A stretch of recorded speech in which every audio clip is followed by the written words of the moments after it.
নমস্কার সবাইকে। Hello everyone, কেমন আছেন সবাই? আশা করছি সবাই ভালো আছেন। আজকে আমি আপনাদের সঙ্গে শেয়ার করব সুজি দিয়ে তৈরি মতিচুর লাড্ডু। ছোট বড় কম বেশি আমরা সকলেই কিন্তু এই লাড্ডুটা অনেকটাই পছন্দ করি। তবে অনেকেই মনে করে এই লাড্ডুটা বানানো ভীষণ ঝামেলার একটা ব্যাপার, কিন্তু আজকে আমি কোনো ঝামেলা ছাড়াই সুজি দিয়ে তৈরি এই মতিচুর লাড্ডু বানিয়ে দেখাবো। আমার এই রেসিপিটি ফলো করলে আপনি দোকানের মতো মতিচুর লাড্ডু খুব সহজেই বাসায় তৈরি করে নিতে পারবেন। আশা করছি আমার আজকের রেসিপিটি আপনাদের কাছে ভালো লাগবে। ভালো লাগলে আমার চ্যানেলটি সাবস্ক্রাইব করার অনুরোধ রইল। সাবস্ক্রাইব করলে পাশে থাকা বেল আইকন বাটনটি ক্লিক করবেন, এতে করে আমার সমস্ত ভিডিওর আপডেট সবার আগে পেয়ে যাবেন। আমি আর কথা বাড়াচ্ছি না, চলুন রেসিপিটা শুরু করা যাক। সুজির এই মতিচুর লাড্ডু বানানোর জন্য আমি নিয়ে নিচ্ছি শুরুতে 1 কাপ সুজি, সেই সঙ্গে অ্যাড করছি 1 কাপ দুধ। আমি এই দুধটাকে আগে থেকে জাল দিয়ে ঠান্ডা করে নিয়েছি। দুধের সঙ্গে সুজিটাকে ভালো করে মিশিয়ে নিচ্ছি। দুধ আর সুজির এই মিশ্রণটাকে আমি রেস্টে রেখে দেব 15 মিনিটের জন্য।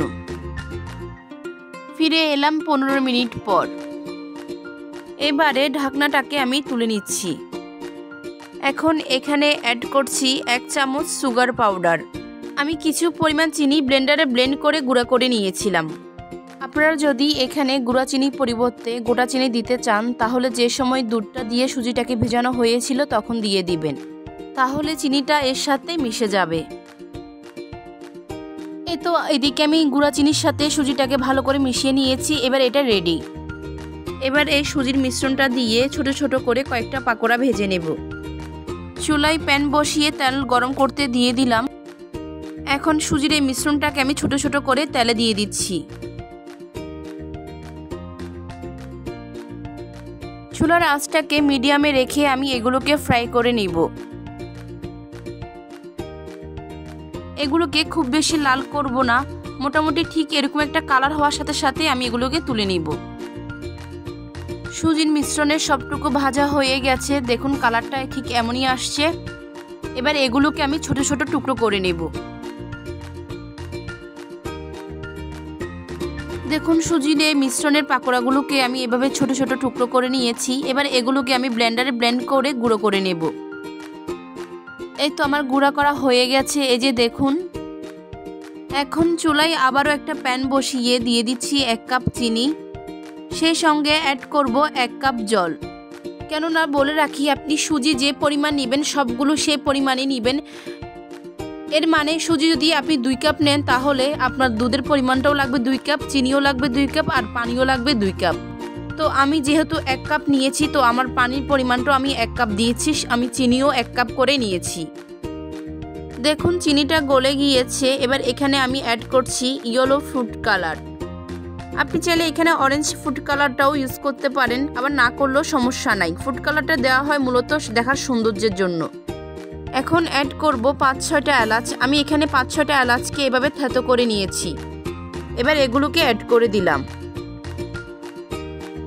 চিনির এই শিরাটা একটু গাঢ় হওয়া পর্যন্ত আমি অপেক্ষা করব। এই পর্যায়ে আঁচটা একটু কমিয়ে দিলাম। শিরাটা চেক করে দেখলাম একটু চটচটে হয়ে আসছে। এবার আমি এখানে এই সুজিগুলোকে অ্যাড করে দিব।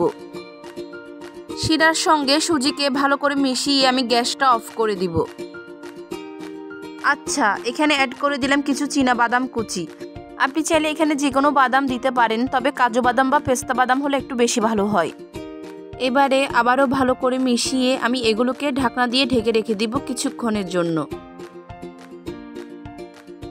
আমি এবারে ঢাকনাটা তুলে নিচ্ছি।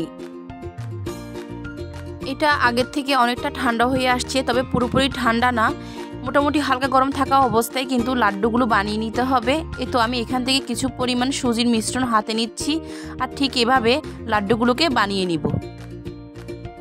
এই তো এভাবে আমি সবগুলো লাড্ডু বানিয়ে নিলাম। দেখে একটু বলুন তো লাড্ডুর মতো লাগছে কি না।